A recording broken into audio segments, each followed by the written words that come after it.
ایک بار ایک بادشاہ نے اپنی عوام کے لیے ایک مقابلے کا اعلان کیا۔ اس نے ایک عجیب سا چیلنج پیش کر کے لوگوں کو حیران کر دیا۔ اس نے کہا کہ جو آدمی ایک بھینس کو اپنی پیٹھ پر اٹھا لے گا، بادشاہ اس آدمی کو سونے کے 10,000 سکے دے گا۔ اب 10,000 سونے کے سکے ایک بہت بڑی رقم تھی۔ کچھ لوگ تو یہ بات سن کر ہنسنے لگے کہ ایسا کیسے ممکن ہے، اور کچھ لوگوں نے قسمت آزمانے اور مقابلے میں حصہ لینے کا فیصلہ کیا۔ پوری ریاست میں سے بے شمار پہلوان اور نوجوان جو اپنے آپ کو بہت طاقتور سمجھتے تھے، وہ مقابلے میں حصہ لینے کے لیے بادشاہ کے محل میں پہنچنے لگے۔ ہر کوئی اپنی قسمت اور طاقت کو آزماتا، لیکن بھینس کو اٹھانا کوئی عام بات تو نہیں تھی۔ کوئی بھی کامیاب نہیں ہو سکا۔ بادشاہ بھی بہت خوش تھا کہ اس نے لوگوں کو ایک ایسا چیلنج دیا ہے جو کسی سے بھی پورا نہیں ہو پا رہا۔ کوئی بھی مقابلے کو جیت نہیں پا رہا۔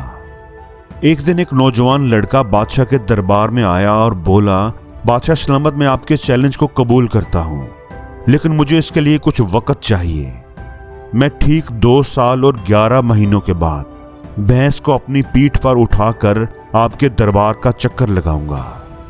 بادشاہ یہ سن کر حیران تو ہوا، لیکن اس نے اس نوجوان کو اجازت دے دی۔ دربار میں موجود سب لوگ اس نوجوان کا مذاق اڑانے لگے۔ ابھی تو تم کچھ کر نہیں سکتے، 2 سال 11 مہینوں کے بعد کیا کر لو گے؟ لیکن وہ نوجوان خاموش رہا اور اپنے گھر واپس چلا گیا۔ ٹھیک 2 سال 11 مہینوں کے بعد وہ آدمی بادشاہ کے دربار میں اس طرح داخل ہوا کہ اس نے بھینس کو اپنے کندھوں پر اٹھایا ہوا تھا۔ بادشاہ کا تخت تو جیسے کانپنے لگا۔ بادشاہ کے دربار میں موجود ہر آدمی کی آنکھیں حیرت سے جیسے پھٹ سی گئیں جب وہ نوجوان لڑکا بادشاہ کے دربار میں اس طرح داخل ہوا کہ اس نے بھینس اپنے کندھوں پر اٹھائی ہوئی تھی۔ اس نوجوان نے بادشاہ کے دربار کا چکر لگایا۔ بادشاہ نے اس نوجوان کو اپنے پاس بلایا اور کہا، میں نے تو بس لوگوں کا مذاق اڑانے کے لیے ان کو یہ چیلنج دیا تھا۔ مجھے تو یہ یقین تھا کہ ایسا کوئی بھی نہیں کر سکے گا، تم نے یہ کیسے کر لیا؟ اس آدمی نے کہا، بادشاہ سلامت، میرے استاد نے مجھے 2 باتیں سکھائی تھی۔ پہلی، جب چیلنج بہت بڑا ہو، بہت مشکل ہو، بالکل ہی ناممکن لگے، تو اس کو اتنا چھوٹا بنا دو کہ وہ آپ کو بالکل آسان لگنے لگے۔ اور دوسری بات یہ کہ اس مقصد کو حاصل کرنے کے لیے ایک دن بھی ضائع کیے بغیر سخت محنت کرتے رہو، اس وقت تک جب تک اپنے مقصد کو حاصل نہ کر لو۔ میں جب آج سے 2 سال 11 مہینے پہلے آپ کے دربار سے گیا تھا تو گھر جا کر میں نے بھینس کا ایک چھوٹا سا بچہ لیا جس کو آرام سے میں اپنے کندھے پر اٹھا سکتا تھا۔ ہر روز میں اس بھینس کے بچے کو اپنے کندھے پر اٹھا کر گاؤں کے چکر لگاتا۔ آہستہ آہستہ وہ بھینس بڑی ہوتی گئی اور میری طاقت بھی بڑھتی گئی۔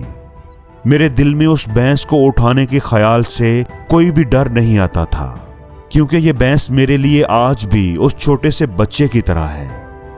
تو دوستو، یہ کہانی ہمیں 2 سبق دیتی ہے کہ جب بھی کوئی بڑا چیلنج آپ کی زندگی میں آئے جو آپ کو مشکل لگے، تو جب تک وہ آپ کو مشکل لگے گا نا، آپ اسے کبھی بھی سالو نہیں کر پائیں گے۔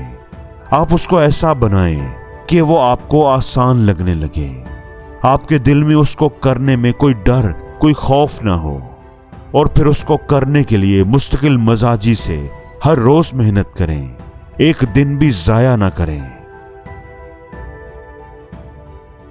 اور زندگی میں ہر روز کچھ نیا سیکھو، نیا سوچو، نیا کرو، لرن کرو۔